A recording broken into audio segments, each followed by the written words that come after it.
everybody, to today's session. This is going to be a fun one. We're going to be talking about scaling human connections with AI. And to do that, we brought on Naomi from Lush. Naomi, thanks so much for joining. And how are you? I'm good, thank you. How are you? Oh, good. We've been trying to go back and forth, but we finally caught each other to knock this Yeah. out. So I appreciate you taking the time. But before we jump into this important topic, tell us just a little bit about your story and some of the fun things you guys are doing over there. Yeah, so I work for Lush. I've been with Lush since 2011. And then for the last 10 years, I've been in their customer care team. Started off just so I did 4 years on the shop floor. And then I started off as a custom care frontline agent, answering the phones, doing all the emails, and then became the trainee manager and then became the manager within the first year I was there. I love it. I love it. Um, which was great fun. And then had this opportunity that was just for the UK team, then had the opportunity to onboard the European teams because they're just much smaller teams that had grown Yeah. out of the old mail order.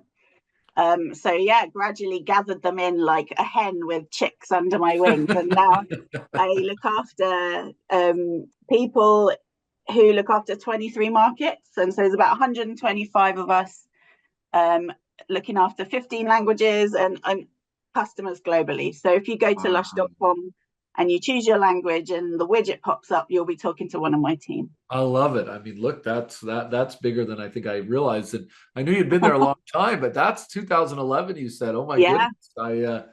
I must have in my notes seen it differently, but that's a lot. Wow. So you've probably experienced just about everything you can over there. That's a fun journey. Congratulations. Yeah. Thank Um, you. that's super fun. So let's dive into this topic. A lot of people anxious to learn more. AI is obviously a buzzword. I know you've started to play around with it. Wanted to see if we can jump right in here. So some of the things you've talked about in previous lives is this idea of getting agents involved early in the AI implementation. Well, I'm Yeah. jumping right in here, but why was that important, and how did it shape some of the things you guys have seen?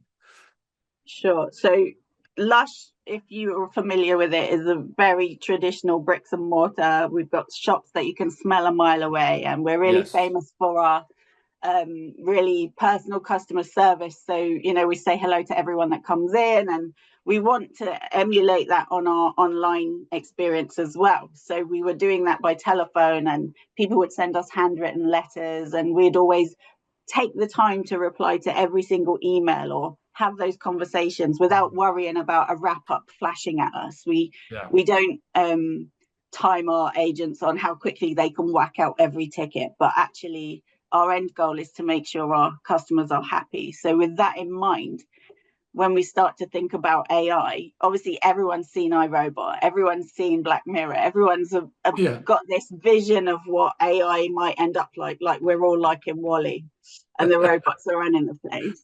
But actually, I hate that one. I hate Wally for that reason. It makes me feel like no, I don't want to go there, but I I don't love want to that go there. analogy. No. So for our teams and our customers, quite rightly, they were worried. It's like, is this the end of what we're used to? We're used to being really friendly and knowing people's names and them knowing who we are and having those friendships.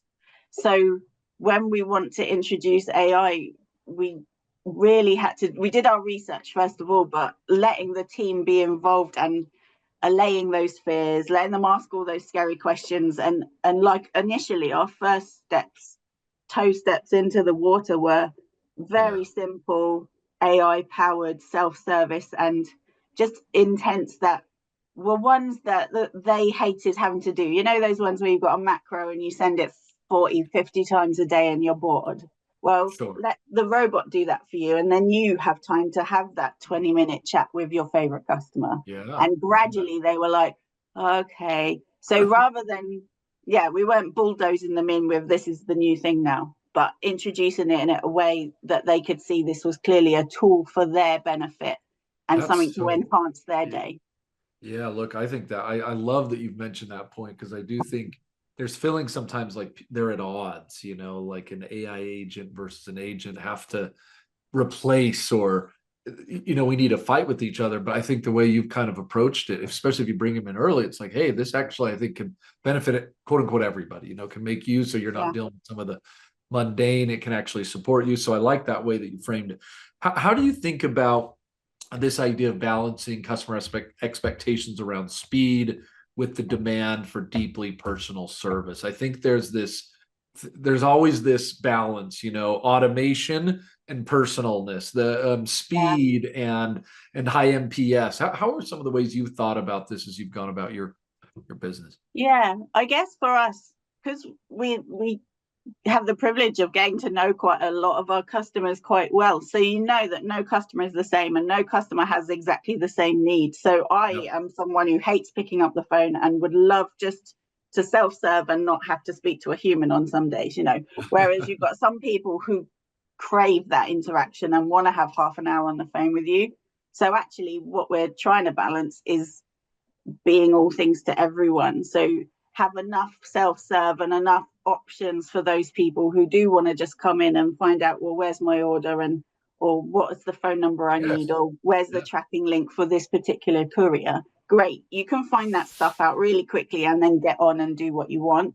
But actually that then frees up the time for those who do want to call and have that consultation, because they don't live close enough to a shop to try out the new stuff, but they want to talk about it before they buy it. So yeah, hopefully balancing using these tools to not deflect, because every customer is important, but give them the journey they want, so that the ones who do want that conversation can get to it without having to wait hours. Yeah, look, I mean, finding what's right for each individual. And you guys have that unique approach because you do have the brick and mortar as well. So to your point, you really get to know people. But I think finding that individual aspect does make a huge difference. Is it Marvin? Marvin is your AI bot, is that right? Yeah. Yeah, we're a bunch of nerds, and I'm a massive Hitchhiker's Guide to the Galaxy fan. So that's what I wanted to know. I was gonna we're calling Marvin.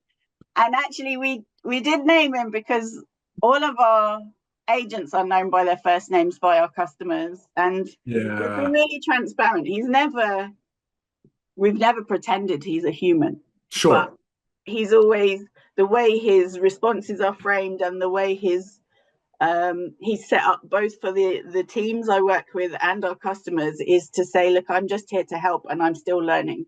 So if I've got something wrong, please let me know. And if Marvin replies to you and it's an intent and we think, oh, he could probably just answer this, here's the information we think you need, but the customer goes, that's not what I wanted, they can reply straight back, and then they're in the queue for a person. So they're not stuck in this loop of pain. And for our teams, we were really open with them and said, look, if you spot anything, if Marvin's upset a customer and now you're having to deal with it, tell us, because these are tweaks that you're gonna have to be making. There's no just set it up once and leave it. Like, you constantly have to, he's a toddler, you can't just let him play. Like, you're gonna have to check on him all the time. And it's worked well for us. And we started off with just English, as in UK team for Black Friday, and then we gradually rolled him out to more of the UK intents, and then Germany, and then France, and now he's doing about 10 different languages. Wow. And a lot of it is that frequently asked stuff that bulks up your inbox so that they don't have to, because not our UK team and our North American team are a good size, but a lot of the other ones are small. They're like 2 or 3 people. So if they can get rid of that, then they can spend their day having those good product consultations. We're selling skincare and hair care, so you don't want to just spend money on that without knowing it's going to work for you. And you don't want a robot doing that consultation for you either. So it's like using him where he can work best. Well, and look, I think knowing when he needs to hand over.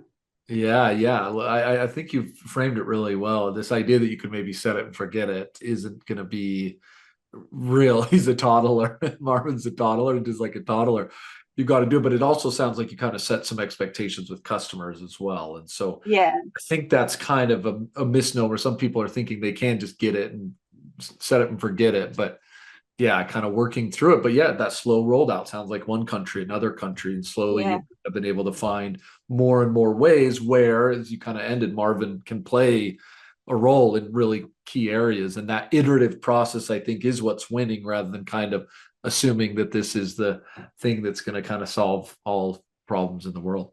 Yeah, absolutely. That's a good one. So do you, I think a lot of people, I wonder if you have any advice for this. A lot of people they're wondering if AI will erode their customer trust or damage their brand loyalty. Feels like you've been able to really manage that. So thoughts on how you've been able to do that? Well, it definitely was a concern because when we even the whisper of him, like people find things out. He hadn't even Yeah. launched yet, but we Yeah. started getting emails in. Oh, you're firing all your customer care team. Like we're not Oh, saying really? anything Oh, about it. wow. The Wow. customers really care about us, and other staff, like shop staff and stuff, were like, "What are you doing?" So we were just really transparent. This is what we're using him for. This is the limitation, and we won't ever move it on until we know it's going to work for that.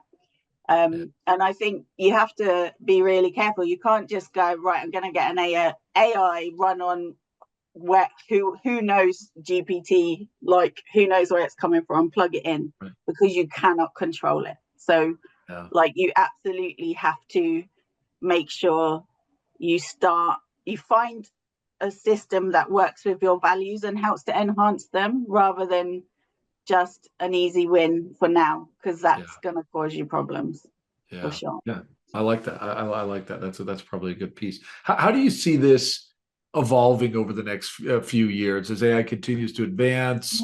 Role of customer care agents with AI. Where do you see this going? I think there's no getting away from it. It's a tool that everyone's like, all the developers, that's what they're working on, because the Python's out the back window. So they're definitely, it's going forward. So I think we can't pretend it's not going to happen, but we need to make sure that we use it as a tool for good. Yeah. And I think our agents will have that opportunity to upskill. Like, 20 years ago, people were answering the telephone and opening paper letters. And then in my lifetimes, computers arrived in school about the same time I started high school. And then it's like, oh, word processors. Oh, emails are a thing. I got my first mobile phone when my son was a baby. And now people can't imagine living without them, So Yeah. you have to upskill and you have to learn new things. But the need for customer service and the need for your business to carry on serving your customers well and keeping them happy is never going to go away. I agree. So you just have to use the tools that are existing right now in the best way to carry on the culture and the values that you truly believe in, because ultimately I don't think the customers mind what tools you use as long as you stay true to their expectation of you as a business. Yeah. Yeah, look, I think that you got to evolve, or what are they? There's some saying out there, evolve or die. I mean, it's I don't know if customer service goes away, but I think that it's not going to evolve, and you shouldn't be kind of learning and adapting. It's probably a mistake. Well, it's been fun to kind of try to garner some thoughts from you, Naomi. We've obviously hit a lot, and for the audience today, a lot going on in their mind. We've polled the group and all sorts of, sometimes people are feeling alone, budgets cut, being asked to do more with less, definitely overwhelmed with kind of all the AI talk and how to kind of do that properly and the right time while managing automation and personalization. Just curious, anything you'd kind of leave the audience with as we break today? Yeah, I think if you're the decision maker or you're looking to buy something, make sure you totally involve the people who are on the front line and who are going to be using these tools every day, because I think it's really easy to be swayed by a great sales pitch, but then you might give it to your team and they're like, they don't feel like you've enhanced their day, that you've just added some different steps for them to go through. So absolutely involve them in the process, and don't be afraid to, if you're partway through and they're not enjoying it, go, do you know what, this isn't for us, and we're going to look. And just keep looking, because there's so many vendors out there and you don't have to buy an entire thing. You can pick and choose the bits that are right for you, and maybe just start small and then go, oh, that worked for that, I'll try it here now. I like that. I like that. It's kind of the crawl, walk, run, baby step type approach there. Absolutely. Awesome. Okay. Well, Naomi, again, really appreciate the conversation. I think some real practical advice for the CX audience who's here today. So again, thank you for the time, and for the audience, hope you have a fantastic rest of your day. Thank you.